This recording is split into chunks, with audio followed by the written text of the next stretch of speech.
நாகரிகமும் விஞ்ஞான வளர்ச்சியும் வேகமாக வளர்ந்து வந்து கொண்டிருக்கும் இவ்வேளையில் பெரிய தொழிற்சாலைகள் மற்றும் ஆலைகளில் அதிகமாக நவீன தொழில்நுட்ப கருவிகள் பயன்படுத்தப்பட்டு வருகின்றன. இவ்வாறு பயன்படுத்தப்பட்டு வரும் இயந்திரங்களின் வேகத்தை சீராக்குவதற்கும் புதிய விஞ்ஞான முறைகள் வந்துவிட்டன. இப்படி வேகத்தை கட்டுப்படுத்தி சீரான இயக்கத்தை தர பயன்படும் இயந்திர தயாரிப்பு முறைகள் பற்றியும் அவைகள் இயங்கும் விதம் மற்றும் இடம் குறித்து நாம் தெரிந்து கொள்ள வேண்டியது அவசியமே.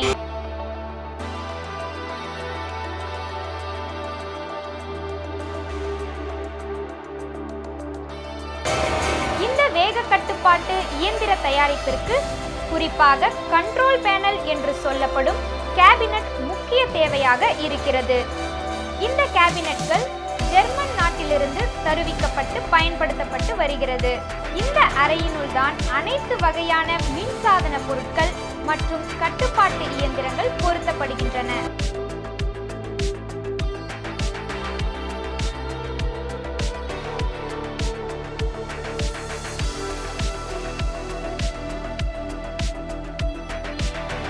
முதலில் இந்த கண்ட்ரோல் பேனல் கேபினட்டினுள் இருக்கும் மவுண்டிங் பிளேட் என்று சொல்லப்படும் தகடு போன்ற தளத்தை எடுத்து இயந்திர தயாரிப்பிற்கு தேவையான பொருட்களை பொறுத்த சரியான அளவுகள் குறிக்கப்படுகின்றன.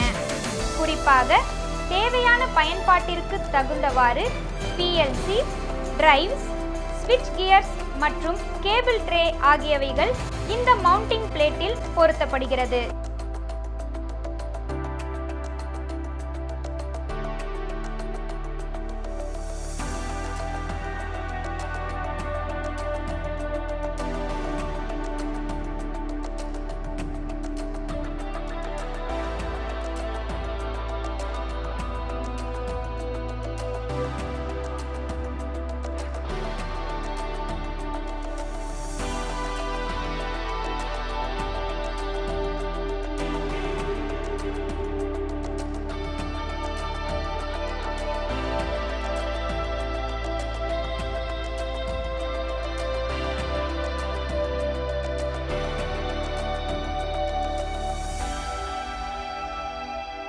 கேபிள் ட்ரே பொருத்துவதற்கு தேவையான சரியான அளவுகள் குறிக்கப்பட்ட பின்னர் அந்த குறிகளில் துளை போடப்பட்டு அனைத்து கேபிள் ட்ரேக்களும் அந்த அளவுகளில் சரியான முறையில் சீராக அமைக்கப்படுகிறது.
பிறந்து வளர்ந்ததெல்லாம் வந்து கல்கட்டாவில்.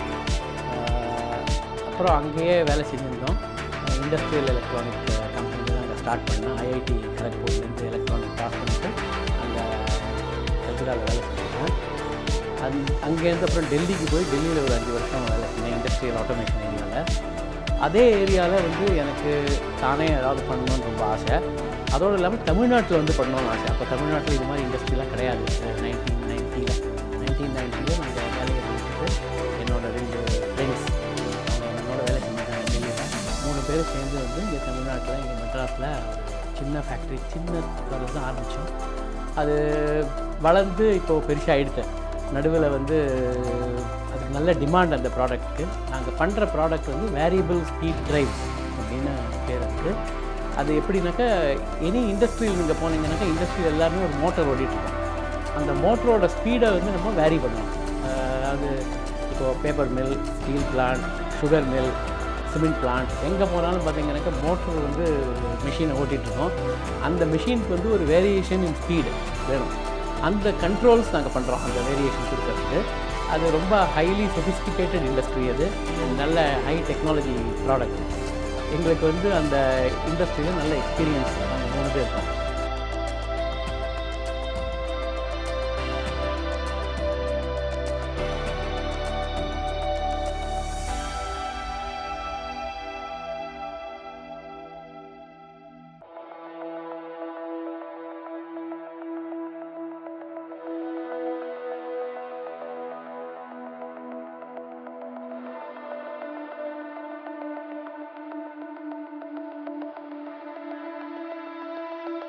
இந்த இயந்திர தயாரிப்பிற்கு தேவையான பாகங்கள் முறையாக ஓரிடத்தில் மொத்தமாக வைக்கப்பட்டு தேவைக்கேற்ப சரியான முறையில் இணைத்து சிறந்த முறையில் பயன்படுத்தப்படுகிறது.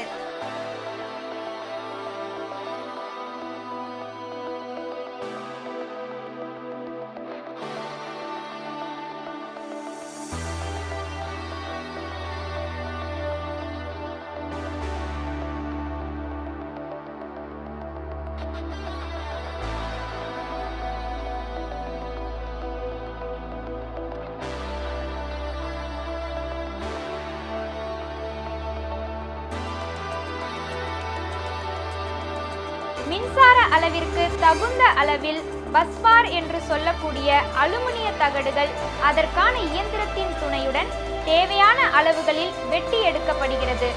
மேலும் கண்ட்ரோல் பேனலுக்கு தேவையான பிற உதிரி பாகங்களும் இந்த இயந்திரத்தின் உதவியுடன் வெட்டி எடுக்கப்பட்டு துளை போடும் கருவியின் மூலம் துளையிடப்பட்டு வண்ணங்கள் மூலம் அடையாளப்படுத்தப்பட்டு பயன்படுத்தப்படுகிறது.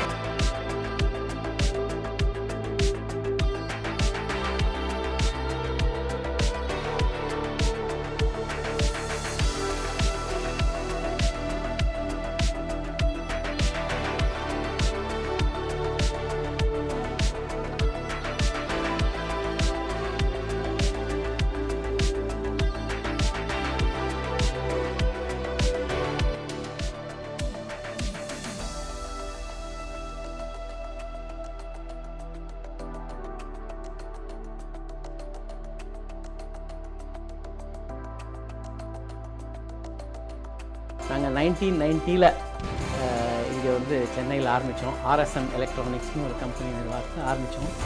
அதை பண்ணிவிட்டு 1993 நாங்கள் வந்து கண்ட்ரோல் டெக்னிக்ஸ்னு ஒரு world leader in variable speed drives அவங்களோட வந்து டிஸ்ட்ரிபியூட்டர்ஷிப் எடுத்துகிட்டு இங்கே இந்தியாவில் அதை விற்க ஆரம்பித்தோம் அந்த மெட்டீரியலை. அதுக்கப்புறம் நல்ல டிமாண்ட் க்ரோ ஆன உடனே அவங்களோட ஒரு ஜாயிண்ட் வெஞ்சர் வச்சு அது இன்றைக்கி இந்த ஜாயிண்ட் வெஞ்சர் கம்பெனி தான் இது இன்றைக்கி ஓடிட்டுருக்கு. அது அப்புறம் இங்கே வந்து இந்த புது இடத்துல வந்து ஃபேக்ட்ரி கட்டிட்டு இப்போ நாங்கள் ஆல் இண்டியா பேசிஸில் நாங்கள் இந்த ப்ராடக்ட் இருக்கோம். நாங்கள் வந்து 1990 ஆரம்பித்த போது நாங்கள் 3 பேர் தான் இருந்தோம். நாங்கள் 3 பார்ட்னர். அப்போ 3 பேர் ஆரம்பித்த போது இந்த இண்டஸ்ட்ரி நியூவாக இருந்ததுனால நாங்கள் 3 பேரும் டேபிளில் 3 பக்கம் உட்காந்துட்ருப்போம், 4வது பக்கம் கஸ்டமரை தேடிட்டுருப்போம். அது மாதிரி தான் நாங்கள் ஆரம்பித்தோம். இன்றைக்கி வந்து எங்களுக்கு ஃபேக்ட்ரி வந்து சென்னையில் இருக்குது. அதை தவிர அப்ளிகேஷன் சென்டர்னு வந்து பூனாவில், டெல்லியில், கல்கட்டாவில் இருக்குது.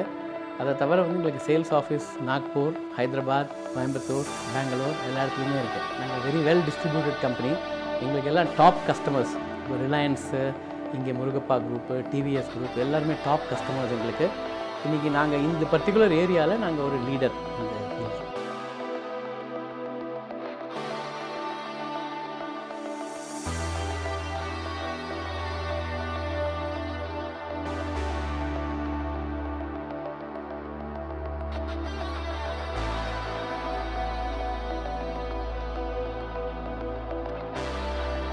இணைப்புகள் அனைத்தும் சரியான முறையில் வெட்டி எடுத்து துளையிடப்பட்ட பின்னர் கண்ட்ரோல் பேனல் கேபினெட்களில் தேவையான உதிரி பாகங்களை கொண்டு இணைக்கப்படுகிறது.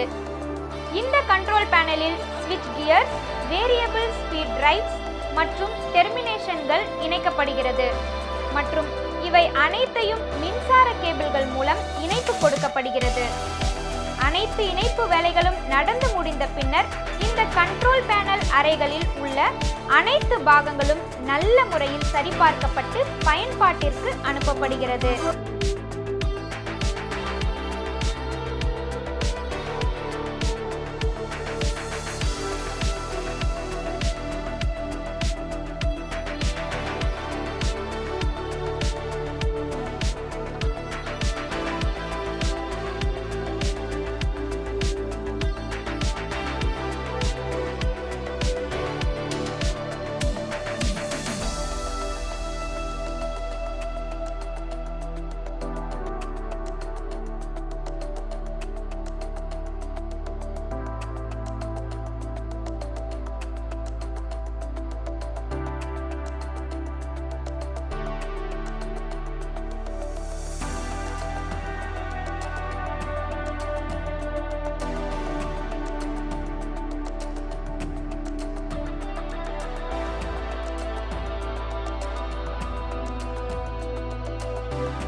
இயந்திரங்களின் இயக்கத்திற்கு தேவையான மற்றொரு முக்கிய பாகம் கண்ட்ரோல் டெஸ்க் என்று சொல்லக்கூடிய இயந்திரங்களை இயக்கும் கட்டுப்பாட்டு கருவி ஆகும். இரும்பு தகடுகளை கொண்டு நேர்த்தியான முறையில் தயார் செய்யப்பட்டு பின்னர் இதனையும் பரிசோதனைக்கு பின்னர் பயன்பாட்டிற்கு அனுப்புகின்றனர். இந்த கண்ட்ரோல் டெஸ்க் ஆலைகளுக்கு தகுந்தபடி மாறுபடக்கூடியது.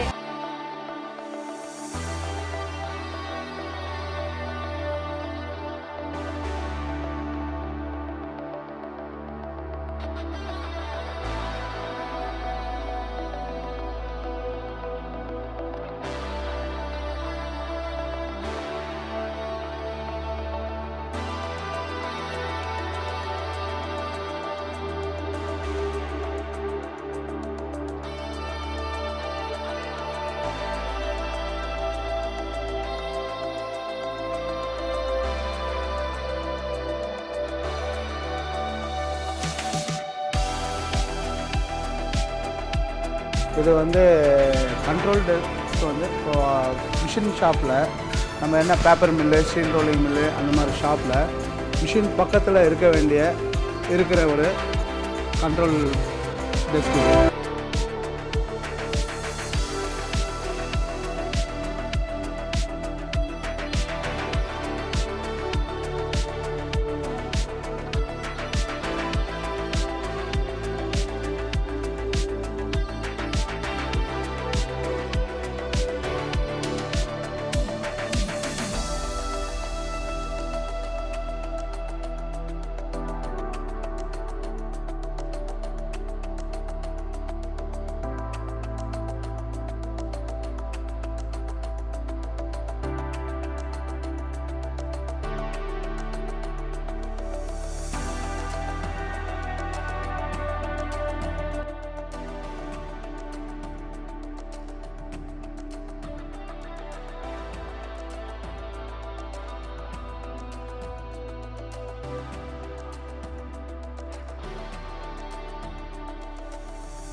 இங்கு உருவாக்கப்படும் அனைத்து வகையான உதிரி பாகங்களையும் பரிசோதித்த பின்னரே பயன்படுத்த அனுப்புகின்றனர். மேலும் பாகங்களில் ஏதேனும் கோளாறுகள் ஏற்படின் அதுவும் இங்கு சரி செய்யப்படுகிறது.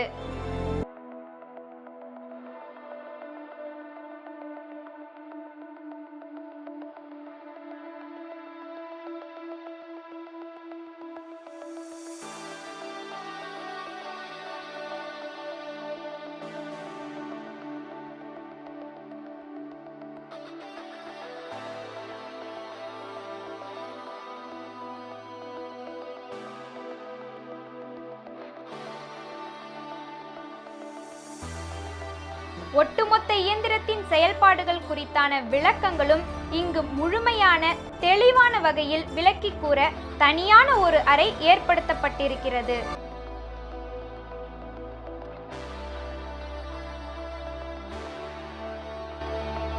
பார்த்துக்கிறது வந்து demo room of control techniques.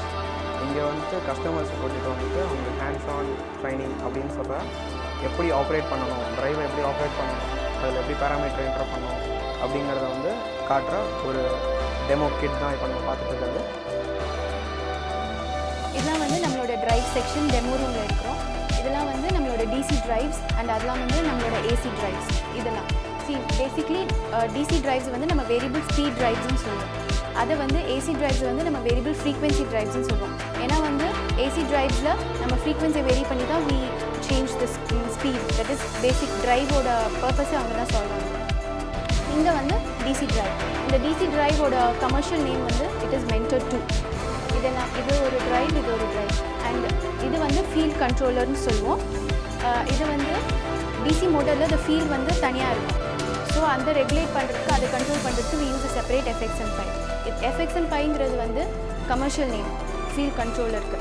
இது வந்து கண்ட்ரோல் டெக்னிக்ஸோட ஆப்ரேட்டர் இன்டர்ஃபேஸ். ஆப்ரேட்டர் இன்டர்ஃபேஸுங்கிறது வந்து டிரைவில் இருக்க பேராமீட்டர்ஸை வந்து கஸ்டமர் வியூ பண்ணுறதுக்காக இந்த ஆப்ரேட்டர் இன்டர்ஃபேஸ்ன்னு சொல்லுவோம். இது வந்து ஏசி டிரைவ்ஸ் நான் ஏற்கனவே சொன்னேன். இது வந்து எஸ்கே டிரைவ்னு சொல்லுவோம். இதுதான் நம்ம கண்ட்ரோல் டெக்னிக்ஸில் இருக்கிறதுல மோஸ்ட் காம்பேக்ட் டிரைவ். அண்ட் இது வந்து யூனிட்ரைவ் எஸ்பி, அதாவது யூனிட்ரைவ் சொல்யூஷன் பிளாட்ஃபார்ம்னு சொல்லுவோம். இப்போது எங்கள் ப்ராடக்ட்ஸ் வந்து 2 டைப் ஆஃப் அப்ளிகேஷனுக்கு போகும். ஒன்று வந்து நான் முன்னாடி சொல்ல மாதிரி paper mill, cement plant, sugar mill, எங்கள் மிஷினரியில் வந்து யூஸ் ஆகுமோ வேரியபிள் ஸ்பீட் வேணுங்கிற இடத்துல. இன்னொரு இடம் வந்து பெரிய அப்ளிகேஷன் வந்து energy saving, fans and pumps. நிறைய ஃபேக்ட்ரிலாம் பார்த்தீங்கன்னாக்கா இண்டஸ்ட்ரியல் ஃபேன்ஸ் ஓடிட்டுருக்கோம், பம்ப்ஸ் எல்லாம் நிறைய இருக்கும். அதில் எப்படின்னாக்கா ஃப்ளோ வந்து உங்களுக்கு கண்ட்ரோல் பண்ணணும், அதாவது எவ்வளவு மெட்டீரியல் ஃப்ளோ ஆகணும் அப்படின்னு. அதை வேரி பண்ணிவிட்டு நம்ம நிறைய நல்ல எனர்ஜி சேவ் பண்ணலாம். அதுக்கு வந்து எங்களுக்கு சாஃப்ட்வேர் இருக்குது. ஒவ்வொரு ஃபேக்ட்ரிக்கு போயிட்டு அந்த சாஃப்ட்வேரை போட்டு அவங்களுக்கு எவ்வளோ எனர்ஜி சேவ் பண்ணலாம்னு சொல்லிவிட்டு நாங்கள் அதுக்கு தகுந்தா போல் எக்யூப்மெண்ட் தருவோம். இந்த எனர்ஜி சேவிங்கில் வந்து எப்படின்னாக்கா நீங்கள் வந்து ஒரு அனாலஜி சொல்லணும்னாக்கா அதுக்கு இப்போது ஃபேன் எடுத்துகிட்டீங்கன்னு வச்சுங்க, அதில் வந்து நீங்கள் வந்து ஸ்பீடை வந்து சேஞ்ச் பண்ணுறீங்க. நார்மல் ஃபேனில் மின்காலத்துலலாம் பார்த்தீங்கன்னாக்கா வந்து ஒரு ரெசிஸ்டன்ஸ் இருக்கும், அதை 1, 2, 3 அப்படின்னு போடுவோம். அப்போ என்னன்னாக்கா ஹீட் வந்து அந்த ரெசிஸ்டன்ஸில் ஃபுல்லாக சேவாக இதை போயிட்டு அது நீங்கள் ஃபுல்லாகவே எனர்ஜி பே பண்ணுவீங்க. ஆனால் நீங்கள் வேணுங்கிற காற்று வந்து குறைச்சல் தான் எடுத்துப்பீங்க. இப்போ வந்து இந்த எலக்ட்ரானிக் கண்ட்ரோலால் என்ன ஆகுதுனாக்கா உங்களுக்கு எவ்வளவு நீங்கள் காற்று யூஸ் பண்ணுறீங்களோ அதுக்கு தான் எனர்ஜி பே பண்ணுறீங்க. அதே மாதிரி தான் இண்டஸ்ட்ரியிலையும் பெரிய இண்டஸ்ட்ரியல் ஃபேன்ஸ்லலாம் எவ்வளவு ஃப்ளோ வேணுமோ அதுக்கு தகுந்தாப்போல் வந்து ஸ்பீடை நீங்கள் வந்து மோட்டரோட ஸ்பீடை வேரி பண்ணிவிட்டு அதை வந்து அதுக்கு மட்டும்தான் பே பண்ணுவீங்க. இப்போது நார்மல் இண்டஸ்ட்ரியிலேயே ஒரு 25லேருந்து ஒரு 35% நீங்கள் எனர்ஜி சேவ் பண்ணலாம் ஃபேன்ஸில். அதே மாதிரி பம்பில் எஸ்பெஷலி எங்கே வந்து நிறைய வேரியபிள் ஃப்ளோ வேணுமோ அங்கெல்லாம் நீங்கள் பார்த்தீங்கன்னாக்கா 25%லேருந்து 50% வரலும் நீங்கள் வந்து எனர்ஜி சேவ் பண்ணலாம். இது சில பேப்பர் மில்லில் இப்போ எஸ்பெஷலி நாங்கள் வந்து சேஷ்தாயி பேப்பர் போர்டில் வந்து எக்யூப்மெண்ட் கொடுத்துருக்கோம். வேறு அங்கே நாங்கள் என்ன சொன்னோன்னாக்கா நீங்கள் வந்து எலக்ட்ரிசிட்டி போர்டுக்கு எவ்வளோ பணம் தரீங்களோ நாங்கள் சேவ் பண்ணுற அமௌண்ட்டை நீங்கள் எங்களுக்கு டிஃப்ரென்ஸ் மட்டும் தாங்க வந்து உங்களுக்கு வந்து சேவிங்ஸ்லேயே 1 வருஷத்துக்குள்ளே நீங்கள் வாங்குகிற எக்யூப்மெண்ட்டோட பணம் திரும்பி வந்துடும் அப்படின்னு சொன்னோம். ஆனால் 8 மாதத்துலேயே அவங்களுக்கு திரும்பி வந்துடும்.